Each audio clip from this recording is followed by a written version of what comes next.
പ്രതി അഫാൻ തന്റെ പെൺസുഹൃത്ത് ഫർസാനയെ വകവരുത്തിയത് പ്രണയാധിക്യത്തിലല്ല, മറിച്ച് പക മൂലമെന്ന പുതിയ മൊഴി. നേരത്തെ തനിക്ക് ഫർസാനയോട് കടുത്ത പ്രണയം ആയിരുന്നുവെന്നും അവൾ ഒറ്റപ്പെടുമെന്ന കാരണത്താലാണ് കൊലപ്പെടുത്തിയതെന്നുമായിരുന്നു മൊഴി നൽകിയത്. താൻ 4 പേരെ കൊന്ന വിവരം ഫർസാനയെ അറിയിച്ചിരുന്നുവെന്നാണ് അഫാൻ പോലീസിനോട് പറഞ്ഞിരുന്നത്. ഫർസാന പണയം വയ്ക്കാൻ മാല നൽകിയിരുന്നു. എന്നാൽ പെൺകുട്ടി അത് തിരികെ ചോദിച്ചതാണ് പകയ്ക്ക് കാരണമെന്ന് അഫാൻ പറഞ്ഞു. ഇവിടെ കഴിഞ്ഞ ദിവസം ഞാൻ പറഞ്ഞിരുന്ന ഒരു കാര്യം, അതായത് കുറച്ച് ആളുകളെങ്കിലും ഈ പറഞ്ഞ അഫാനെ സപ്പോർട്ട് ചെയ്ത് വരുന്ന ഒരു കാഴ്ച ഉണ്ടായിരുന്നു. കാരണം ആ നാട്ടിൽ ഞാൻ ചിലരോട് അന്വേഷിച്ചപ്പോൾ ചില ആളുകൾക്ക് ഇപ്പോഴും അഫാനെ ഒന്നും പറയാൻ പറ്റാത്തൊരവസ്ഥയാണ്. കാരണം ഭയം കൊണ്ടല്ല, അഫാനോട് വലിയൊരു മതിപ്പ് ഇവർക്കൊക്കെ ഉണ്ടായിരുന്നു എന്നുള്ളതാണ്. അഫാൻ നല്ലൊരു കുട്ടിയായിരുന്നു എന്നുള്ളൊരു ചിന്താഗതി അവർക്ക് ഉണ്ടായിരുന്നു. അതുകൊണ്ട് അഫാൻ ഇങ്ങനെ ചെയ്തു എന്നുള്ളത് ഇപ്പോഴും ഉൾക്കൊള്ളാൻ കഴിയാത്ത ചില ആളുകളുണ്ട്. അവർക്ക് വേണ്ടി കൂടെയാണ് ഞാൻ ഈ വീഡിയോയിൽ ചില കാര്യങ്ങൾ പങ്കുവെക്കുന്നത്. പ്രധാനപ്പെട്ട 4-5 കാര്യങ്ങൾ ഞാൻ നിങ്ങളോട് പറയാൻ ആഗ്രഹിക്കുകയാണ്. വീഡിയോ മറ്റുള്ളവരിലേക്ക് മാക്സിമം ഷെയർ ചെയ്യുക, വീഡിയോ ലൈക്ക് ചെയ്ത് സബ്സ്ക്രൈബ് ചെയ്ത് കാണാൻ ശ്രമിക്കുക. ഈ ഒരു വിഷയത്തിൽ അഫാനെ അറസ്റ്റ് ചെയ്യുമ്പോൾ, അതായത് തന്റെ കുടുംബത്തിലെ തന്നെ കടബാധ്യത മൂലം ഉമ്മയടക്കമുള്ള, അനിയനടക്കമുള്ള, ഉമ്മുമ്മയടക്കമുള്ള ആളുകളെ കൊന്ന് തങ്ങളെ സഹായിച്ചില്ല, തങ്ങളെ ഉപദ്രവിക്കാൻ മാത്രം ശ്രമിച്ചു എന്നുള്ള പക മൂലം ലത്തീഫിനെയും ഭാര്യയും, അതായത് അച്ഛന്റെ സഹോദരനെയും ഭാര്യയും കൊല്ലുന്നു. തന്റെ കാമുകിയായിരുന്ന ഫർസാനയെ എന്തിന് കൊന്നു എന്ന ചോദ്യത്തിന് ഈ നരാധമനായ ഈ തെമ്മാടി പറഞ്ഞിരുന്ന ഉത്തരം, തങ്ങളില്ലെങ്കിൽ അവൾ ഒറ്റപ്പെട്ടു പോവും, അത്രയേറെ താൻ ഫർസാനയെ സ്നേഹിച്ചിരുന്നു എന്നാണ് ഉത്തരം പറഞ്ഞ്. എന്നാൽ ഈ അഫാൻ എന്ന് പറയുന്ന ഈ നരാധമന്റെ, ലോകം കണ്ട ഏറ്റവും വലിയ ഈ ക്രിമിനൽ തെമ്മാടിയുടെ കള്ളങ്ങൾ ഓരോന്നായി ഡേ പൊളിച്ചുകൊണ്ടിരിക്കുകയാണ്. ഇന്നലെ അഫാനെ തെളിവെടുപ്പിന് വേണ്ടി കൊണ്ടുവന്നപ്പോൾ അഫാൻ ഈ പറഞ്ഞ ഫർസാനയെ കൊല്ലുന്ന രീതി പുനരാവിഷ്കരിച്ചു കൊടുക്കാൻ പോലീസ് പറഞ്ഞു. ഫർസാന മരിച്ചു കിടക്കുന്ന ആ ഒരു പിക്ചർ നിങ്ങൾ പലരും കണ്ടിട്ടുണ്ടാവും. അത് ബ്ലർ ചെയ്തേ കാണിക്കാൻ സാധിക്കുള്ളൂ, കാരണം അത് യൂട്യൂബിൽ അലൗഡ് അല്ല. അതായത് ഫർസാനെ എന്തിനു കൊന്നു എന്നുള്ള ആ ഒരു സത്യം പറയേണ്ടുന്ന അവസ്ഥ വരുന്നു. എന്തുകൊണ്ട് അഫാന് ആ സത്യം പറയേണ്ടി വന്നു, അത് വളരെ വിശദമായി ഞാൻ നിങ്ങളോട് പറയാൻ ആഗ്രഹിക്കുകയാണ്. ആദ്യം ഇത് മുഴുവൻ കേൾക്കാം. ഫർസാന പണയം വയ്ക്കാൻ മാല നൽകിയിരുന്നു. എന്നാൽ പെൺകുട്ടി അത് തിരികെ ചോദിച്ചതാണ് പകയ്ക്ക് കാരണമെന്ന് അഫാൻ പറഞ്ഞു. അഫാന് മാല നൽകിയ വിവരം ഫർസാനയുടെ വീട്ടിൽ അറിഞ്ഞിരുന്നു. മാല ഉടൻ തിരികെ നൽകാൻ ഫർസാന അഫാന്റെ മേൽ സമ്മർദ്ദം ചെലുത്തിയിരുന്നു. ഇത് ദേഷ്യം കൂടാൻ കാരണമായി. തെളിവെടുപ്പ് വേളയിലാണ് അഫാൻ മാലയെക്കുറിച്ചുള്ള വിവരങ്ങൾ പോലീസിനോട് പറയുന്നത്. അബ്ദുൾ റഹീമിന്റെ കാർ പണയപ്പെടുത്തിയത് ഫർസാനയുടെ മാല തിരികെ എടുത്തു നൽകാനായിരുന്നുവെന്ന് അഫാൻ പോലീസിനോട് പറഞ്ഞു. കുടുംബാംഗങ്ങളെ കൊലപ്പെടുത്താൻ തീരുമാനിച്ച ദിവസം പ്ലാനിങ്ങോടെ ഫർസാനയെയും അഫാൻ വീട്ടിലെത്തിക്കുകയായിരുന്നു. മാതാവിന് സുഖമില്ലെന്ന് പറഞ്ഞാണ് ഫർസാനയെ വീട്ടിലേക്ക് വിളിച്ചു വരുത്തിയത്.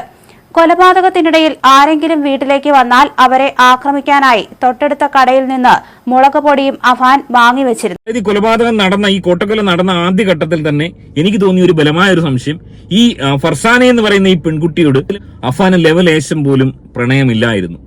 പ്രണയിച്ചിരുന്നെങ്കിൽ ഒരിക്കലും യാതൊരു കടബാധ്യതയും ഇല്ലാത്ത, ഈ കടബാധ്യതയിൽ ഒരു തരത്തിലും ഉൾപ്പെടാത്ത ഈ ഫർസാനയെ ഈ രീതിയിൽ കൊല്ലില്ലായിരുന്നു. അതായത് ഫർസാനെ കൊന്ന ആ ഒരു രീതി ശ്രദ്ധിക്കുക. ഫർസാന ആ ചെയറിൽ ഇങ്ങനെ മരിച്ച് മലന്ന് കിടക്കുകയാണ്. അതായത് ഒരടിയിൽ തന്നെ ഫർസാന മരിച്ചിരിക്കുന്നു.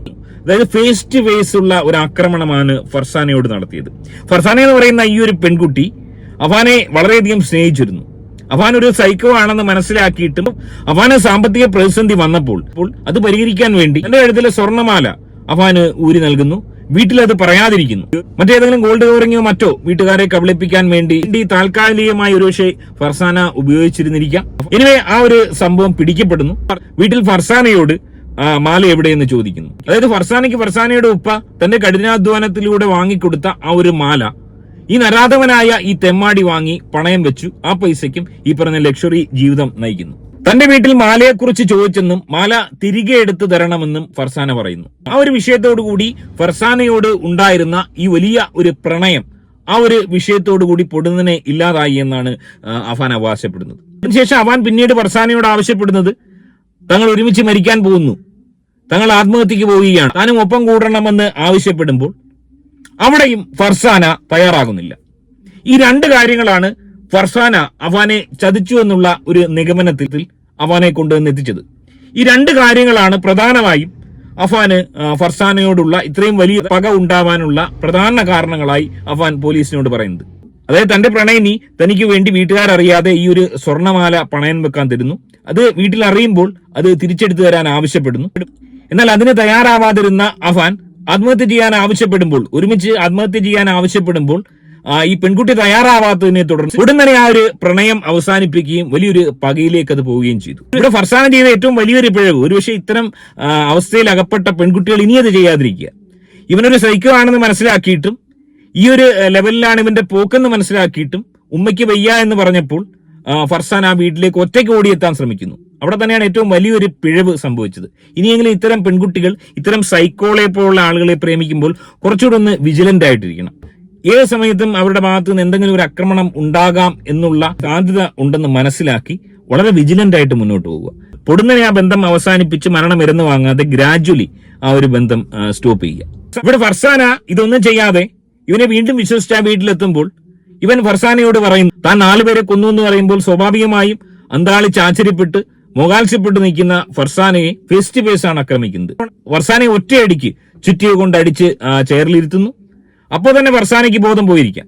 ആ ഫർസാനയെ വീണ്ടും വീണ്ടും അതിക്രൂരമായി നിരവധി തവണ അടിച്ച് നെറ്റി തുളഞ്ഞ് ബാക്കിലൂടെ മാംസം പോലും പുറത്തു പോയി എന്നാണ് അറിയാൻ കഴിയുന്നത്. പോലീസിന്റെ ഈ ഒരു ചോദ്യം, കുടുംബത്തിലുള്ളവരെ കടബാധ്യത മൂലം കൊന്നു എന്ന് പറയുന്നു, എന്നാൽ ഫർസാനയെ എന്തിനാണ് ഈ രീതിയിൽ ക്രൂരമായി കൊന്നതെന്നുള്ള ചോദ്യത്തിന് അഫാൻ ഒഴിഞ്ഞു മാറാൻ കഴിഞ്ഞില്ല.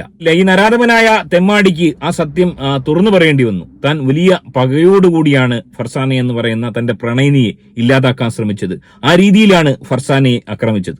ഈ ഒരു നരാധമന് എങ്ങനെയാണ് എന്തെങ്കിലും തരത്തിലുള്ള ഒരു മാനുഷിക ആനുകൂല്യം നൽകുക? അതിനോടൊപ്പം തന്നെ മനസ്സിലാക്കേണ്ട മറ്റൊരു സംഗതി, അതായത് ഫർസാനയെ കൊന്നതിലും ക്രൂരമായാണ് അനിയനെ കൊല്ലുന്നത്.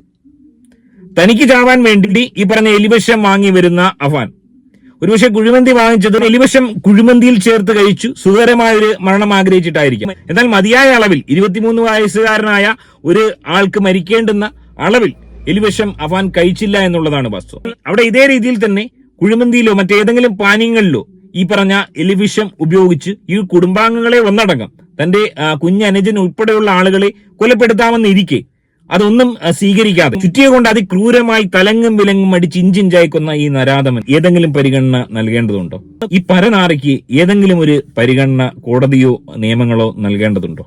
അതായത് അനിയനെ കൊന്ന രീതി ഒന്ന് നോക്കി കഴിഞ്ഞാൽ കൊണ്ടുവന്ന കുഴിമന്തി പോലും അനിയൻ കഴിക്കുന്നില്ല എന്നുള്ളതാണ് വാസ്തവം. അതിനു മുമ്പ് പൊടുന്നനെ ശരവേഗത്തിൽ തന്നെ കാര്യങ്ങൾ തീർക്കുകയാണ്. പിന്നിൽ നിന്നാണ് അനിയനെ ആക്രമിച്ചിരിക്കുന്നത്. പിന്നിൽ നിന്ന് അതിശക്തമായ രീതിയിൽ ചുറ്റിയെ കൊണ്ട് അടിച്ച് തള്ളിയിട്ടതിനു ശേഷം നിരന്തരമായി വീണ്ടും വീണ്ടും ചുറ്റിയെ കൊണ്ട് അടിച്ച് അനിയനെ കൊന്നിരിക്കുകയാണ്.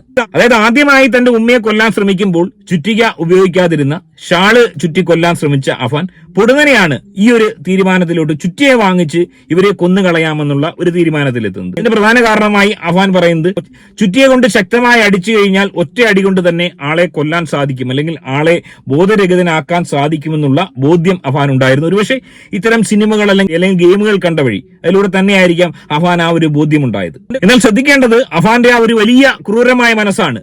തനിക്ക് വേണ്ടപ്പെട്ടവരെയും പ്രണയിനിയെയും ഈ രീതിയിൽ കൊടുംക്രൂരമായി കൊന്ന അഫാൻ തന്റെ സ്വന്തം മരണത്തിന് വേണ്ടി അഫാൻ അവിടെ തൂങ്ങിച്ചാവാമെന്നിരിക്കെ, തീകൊളുത്തി മരിക്കാമെന്നിരിക്കെ ഇതൊന്നും ചെയ്യാതെ ആഹാരത്തിൽ എലിവിഷം കഴിച്ച്, അത് മതിയായ അളവിൽ കഴിക്കുന്നില്ല, ആ രീതിയിൽ കഴിച്ച് വളരെ സുഖമായി മരിക്കാൻ ശ്രമിക്കുന്ന അഫാൻ എന്തുമാത്രം ക്രൂരമായ ഒരു മനസ്സിനുടമയാണ്. അഫാനെ മറ്റാരുമായിട്ടാണ് നമുക്ക് കമ്പയർ ചെയ്യാൻ സാധിക്കുക? സോ തീർച്ചയായും ഈ വീഡിയോ കാണുന്ന ഓരോരുത്തരോടും എനിക്ക് പറയാനുള്ളത്, ഒരിക്കൽ പോലും ഇത്തരം ആളുകൾക്ക് യാതൊരു രീതിയിലുള്ള സെന്റിമെന്റ്സും കൊടുക്കാൻ പാടില്ല.